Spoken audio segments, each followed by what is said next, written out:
नमस्कार, आप देख रहे हैं रायशुमारी आपके साथ। मैं हूं भुवन शर्मा। बड़ी खबर उत्तराखंड की राजधानी देहरादून से लगे विकास नगर इलाके से। सबसे पहले आपको एक तस्वीर दिखाता हूं।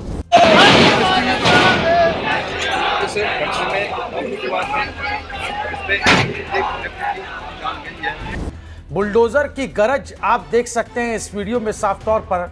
बुलडोजर जिस जगह पर चल रहा है, इम्तियाज नाम का ये शख्स है जिसने अपने साथियों के साथ मिलकर अपने ही इलाके के, अपने ही पड़ोस के विनोद नाम के शख्स की पीट कर हत्या कर दी। ये बहुत ही संगीन मामला है। इस वक्त इलाके में तनाव का माहौल है। इस पूरे मामले को हिंदू मुस्लिम रंग देने की भी कोशिशें की गई और उसके बाद प्रशासन ने जो एक्शन लिया वो भी हम आपको इसके बारे में बताएंगे कि क्या कुछ कार्रवाई हुई। सिलसिलेवार तरीके से पहले आपको ये मामला दिखाते हैं, बताते हैं ये मामला दरअसल है कहां का। देहरादून का विकास नगर इलाका है जहां सहसपुर पुलिस स्टेशन इलाके के बैरागी वाला गांव में कल देर शाम ये वारदात हुई है। विनोद अपने खेत में अपने भाइयों के साथ सरकारी ट्यूबवेल से पानी दे रहा था, सिंचाई कर रहा था।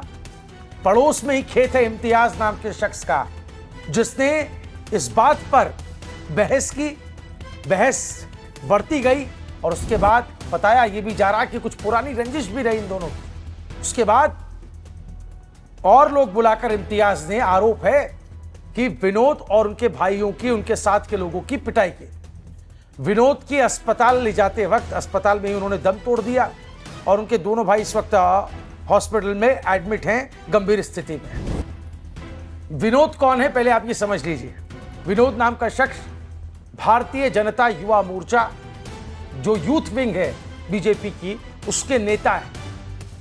अब बीजेपी के नेता की इस तरह से मारपीट कर हत्या कर देने की वारदात ने पूरे इलाके में सनसनी फैला दी है और उसके बाद से सवाल उठाए जा रहे थे, लॉ एंड ऑर्डर के सवाल उठाए जा रहे थे कि भैया ये कैसे राजधानी में ये चीजें हो जाती हैं।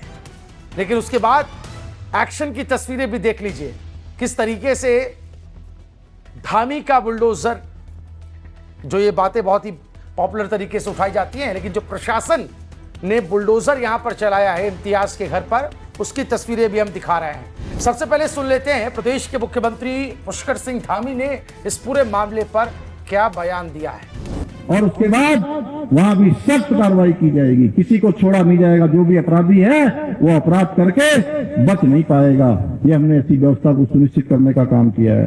राज्य में भ्रष्टाचार के खिलाफ भी हमने महाअभियान चलाया है और जीरो टॉलरेंस की नीति अपना। जीरो टॉलरेंस राज्य में भ्रष्टाचार जो भी, उसके बाद शासन वहां पर सख्त कार्रवाई करेगा। कठोर कार्रवाई हम करेंगे। देहरादून में भी इस प्रकार की घटना हुई है। हम सारे कानूनी पहलुओं का प्रशासन वहां पर अध्ययन कर रहा है और उसके बाद वहां भी सख्त कार्रवाई की जाएगी। किसी को छोड़ा नहीं जाएगा। जो भी अपराधी है वो अपराध करके बच नहीं पाएगा।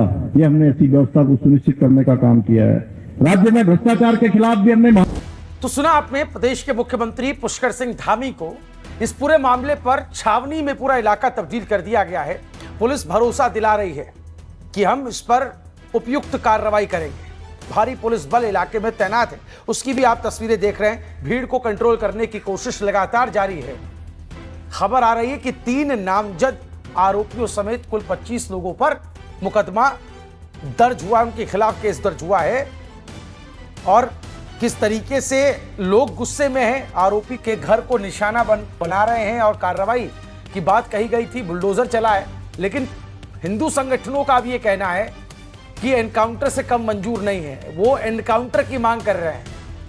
अभी हाल में आपने देखा उत्तर प्रदेश के ही गाजियाबाद जिले में जो खोड़ा क्षेत्र है, वहां पर कैसे इसी तरह का एक मामला सामने आया था और असद ने सूर्या का कत्ल कर दिया था। उसके बाद उत्तर प्रदेश पुलिस ने एनकाउंटर कर दिया था असद का।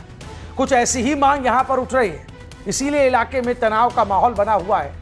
खबर यह भी आ रही है कि वहां पर हिंदू और मुस्लिम दोनों तरह के वर्गों के लोग, समुदायों के लोग रहते हैं और मुस्लिम वहां से पलायन करना शुरू कर चुके हैं। ऐसी खबरें भी सोशल मीडिया के हवाले से आ रही है और हिंदू संगठनों की मांग है आरोपी और उसके साथ जो लोग हैं उनका एनकाउंटर कर दिया जाए। ये विकासनगर का वही क्षेत्र है जहां हाल ही में अभी थानो नाम की एक जगह पर मस्जिद को सील किया गया था और इसी विकासनगर में पछवादून से सटे जो 28 गांव हैं वहां पर डेमोग्राफी चेंज की भी घटना सामने आई थी। बताया गया था कि 28 गांव इसी इलाके के जो मुस्लिम बहुल हो गए हैं। जब उत्तराखंड बना उस वक्त यहां पर हिंदू बहुसंख्यक थे, लेकिन आज 2026 आते आते यहां पर मुस्लिमों की संख्या में इजाफा हो गया। ना सिर्फ इजाफा हुआ बल्कि वो बहुसंख्यक हो गए। तो ये इलाका इसलिए भी हाईलाइट रहता है। अब देखना होगा इस पूरे मामले पर आगे क्या रुख रहता है प्रशासन का, शासन का। फिलहाल एक मैसेज तो बुलडोजर के जरिए दे दिया गया है कि आरोपियों को बख्शा नहीं जाएगा और जो एक तरीका है उनसे डील करने का वो मुख्यमंत्री धामी ने अपने बयान में बता दिया। देखना होगा इस पूरे मामले पर आगे क्या कार्रवाई होती है। इस अपडेट पर हमारी नजर बनी रहेगी। आपको पल पल की खबर हम देते रहेंगे। आप देखते रहिए रायशुमारी। नमस्कार।